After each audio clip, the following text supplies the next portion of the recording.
If you look at your life and see a pile of half-finished projects, a guitar collecting dust, a half-built website, baking tools you barely use, and a sudden desire to learn kung fu, you probably feel a very specific kind of shame. People have a word for you: non-professional. They say you are unfocused. They say you lack discipline. They say you can't stick to one thing. And slowly, you start believing them. You feel like something is wrong with you because you can't choose just one path and stay on it. You might even repeat the phrase, jack of all trades, master of none, to punish yourself. But you forgot the rest of that quote. The full line is, a jack of all trades is a master of none, but often better than a master of one. Psychology suggests that this feeling of being scattered is not a flaw. It is a sign of a highly adaptable brain. You are not failing to focus. You are unconsciously building something rare, what psychologists call an M-shaped mind. While the world tells you to narrow down, your brain is preparing you for a future where extreme specialization is risky. Before I explain why your chaos is actually a survival strategy, comment below and tell me where you're watching from. And if you enjoy deep psychology like this, after watching this video, subscribe my channel so never miss the chance to rise and grow. To understand your anxiety, we need to talk about a lie you were sold. For most of the last century, life rewarded specialists. It was a simple game with stable rules, like golf. Practice one skill for 10,000 hours and you win. But we don't live in that world anymore. Your brain knows this. The modern world is what psychologists call a wicked environment. The rules keep changing. Industries collapse. Skills expire. Technology replaces people. In a wicked world, specialists are fragile. If their industry changes, they become irrelevant. That's why you drift. One year you're obsessed with electrical wiring and HVAC systems. The next year you're into yoga, weightlifting, and DJing. To outsiders, this looks messy. They may call you unfocused or strange. But what you are really doing is collecting experience from different worlds. This is where your real strength lives. Psychology calls this far transfer. Specialists use near transfer. They solve new problems using the same tools they've always used. Those things seem unrelated to coding. But farming teaches systems, patience, cycles, and growth. That developer isn't just writing code. They're building ecosystems. That is innovation.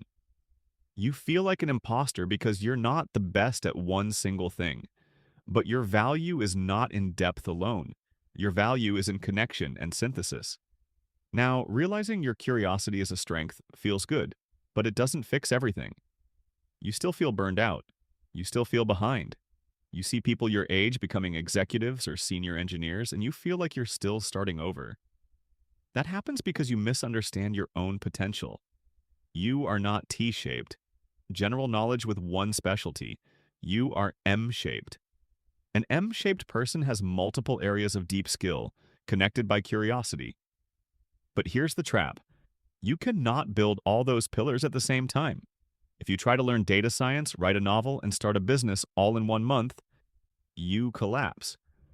Successful polymaths follow one rule: serial mastery. They live in seasons. You might spend your 20s deep in music and art, then shift to programming in your 30s to earn stable income. You didn't abandon art, you completed that season. I read about a 53-year-old man who finally made peace with this. He stopped forcing himself to choose between programming and art.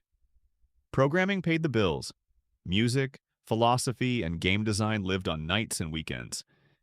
He turned down high-pressure leadership roles to protect his energy. He worked fewer hours. He let his interests grow slowly, and eventually they all came together in his own game projects. That's the M-shaped mind working properly. There's one last trait that makes you powerful, and it comes from biology. It's called redundancy. In nature, redundancy is strength. Elephants rarely get cancer because they have multiple copies of cancer-fighting genes. If one fails, another takes over. Your many interests are your redundancy. If you're only a software engineer and AI replaces your job, you panic. But if you're a software engineer who can also fix wiring, repair HVAC systems, teach English, or create content, You are resilient. You are not dabbling. You are building insurance. You have been creating options.